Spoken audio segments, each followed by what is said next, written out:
What is up, everybody? It's Kelpsy, and today I am bringing you guys my Warden healer. So this build I've been kind of putting together over the past few weeks. I've been putting this together on my off time when I'm not doing damage in PvP.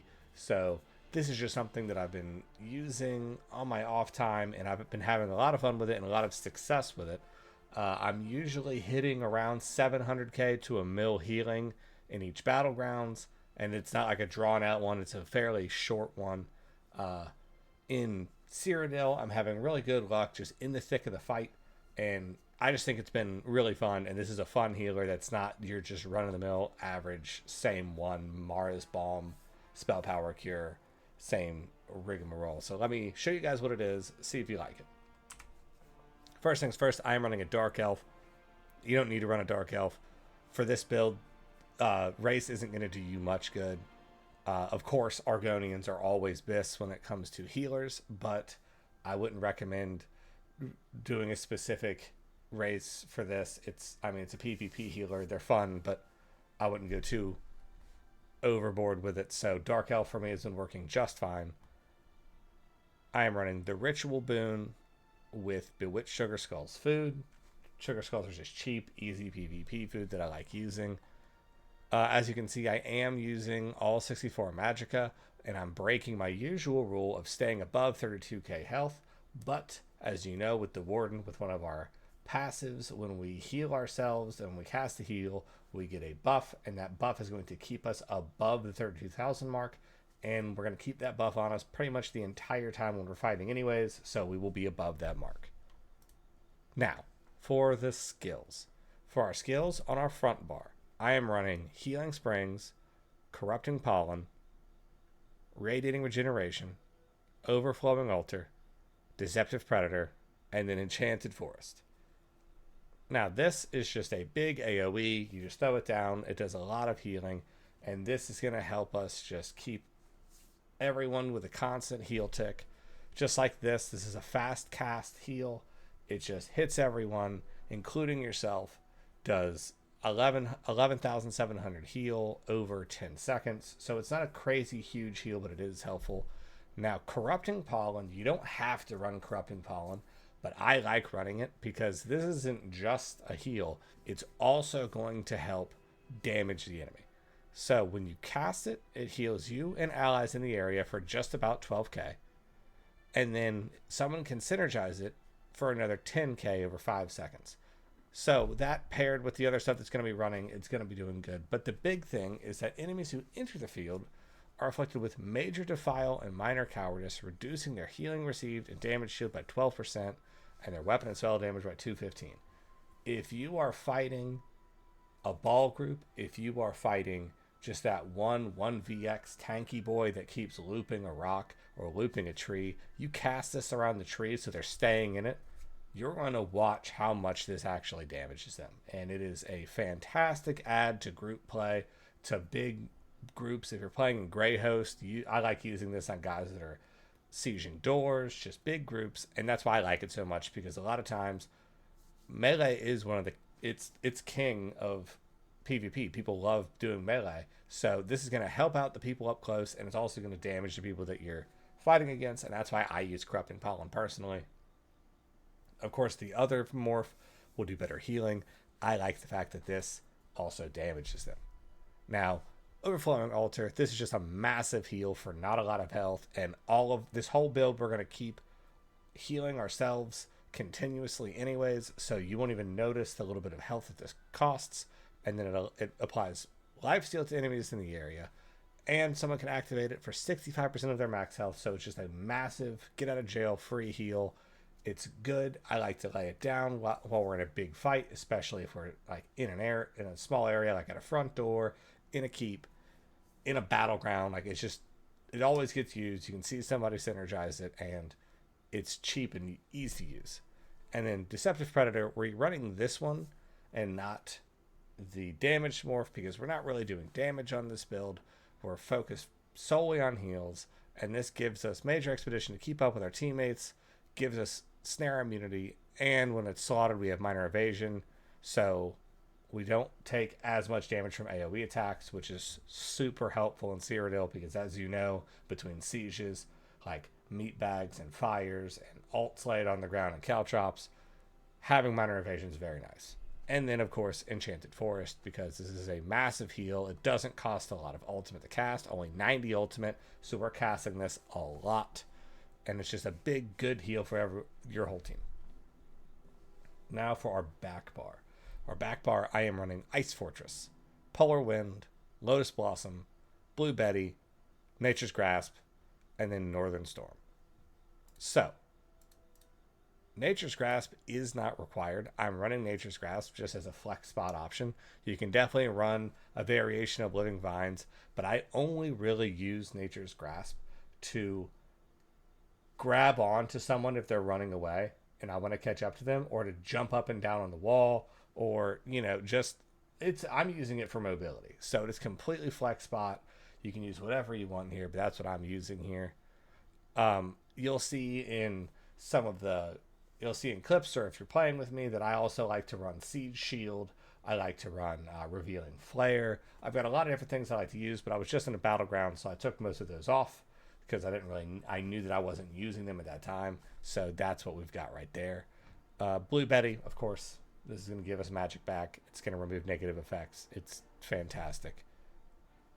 Lotus Blossom, we're using this because it's going to give us Major Prophecy and Savagery, and it's going to make sure our heavy attacks restore our health. And that is really nice because it's just a passive heal for something that we just cast and keep. Polar Wind, this is a massive self-heal. It pulses out, heals people near us, scales off of our max health.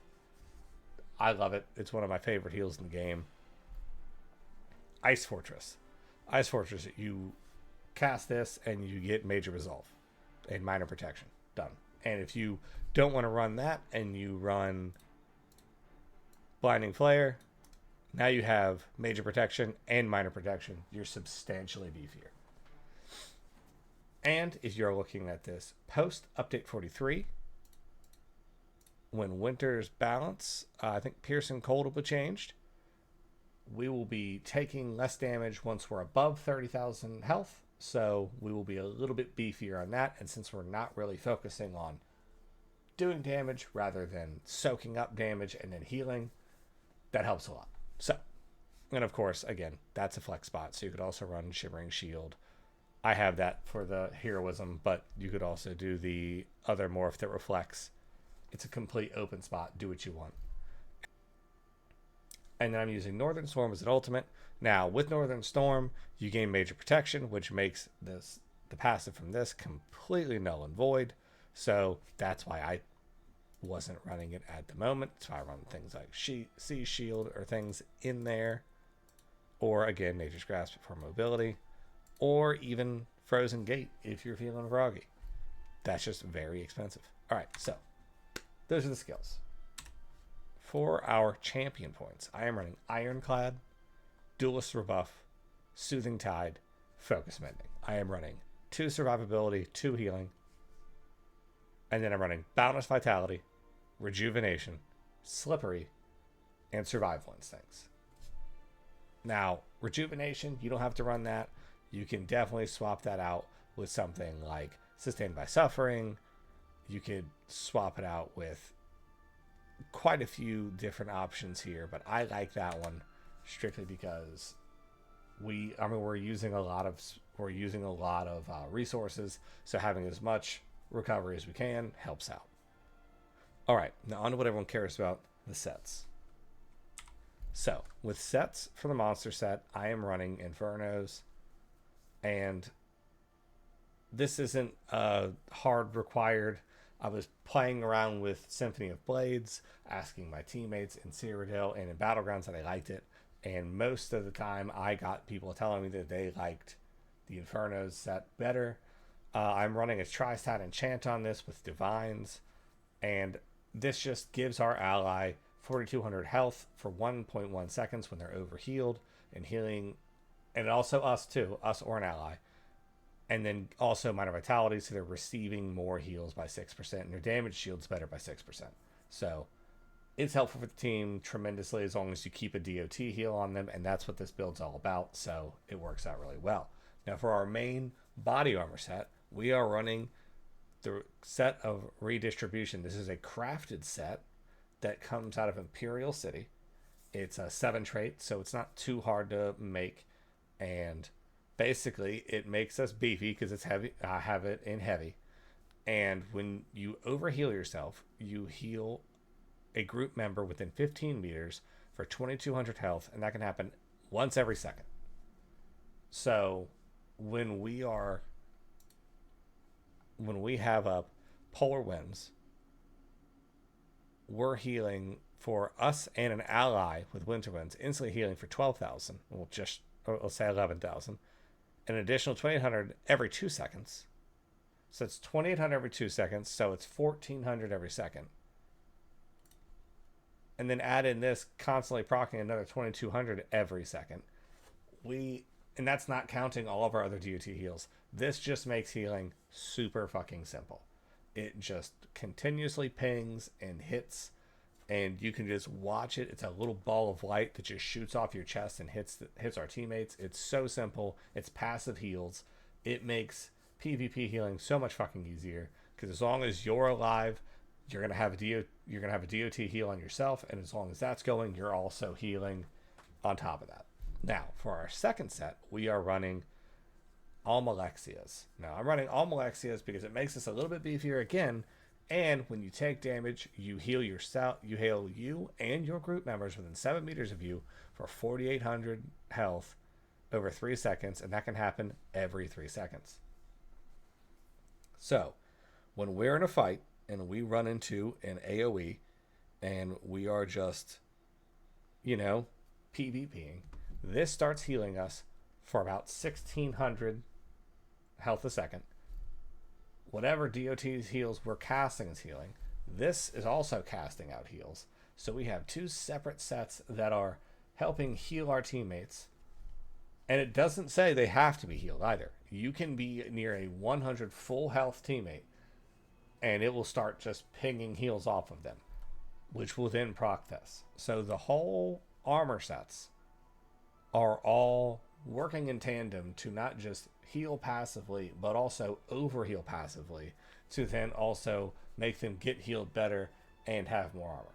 So the set does a lot of the work for us, and it's just, I personally think it makes healing easy. It makes us beefier when we are buffed up. Alright, so here, now that we have our heals going, you can see that we have just around 33, 34k health. And that's due to our Warden passive, bringing our health up when we heal. And you can see that pulsing yellow light coming off of us. That's that redistributor set shooting out those big heals every second. And that will always happen when we have a DOT heal on us, whether we're standing in an AoE heal or we have one of our other heals going on to us. And then with this, our stats look good, and we're able to be in the fight. Now, as always, thanks so much for coming out and checking out the video. I'm going to tack onto this a Battlegrounds with me healing with it. I mean, I don't really know how well the healing videos go with all of this, but this is just to show you that you can be in the fight, have sustained healing, and it's a fun time. So yeah, as always, thank you so much for the support. Thanks for coming out and checking out the video. Thanks for checking out the channel. I have other builds on my channel. I've got a bunch of stuff up, and thanks so much. Love you guys.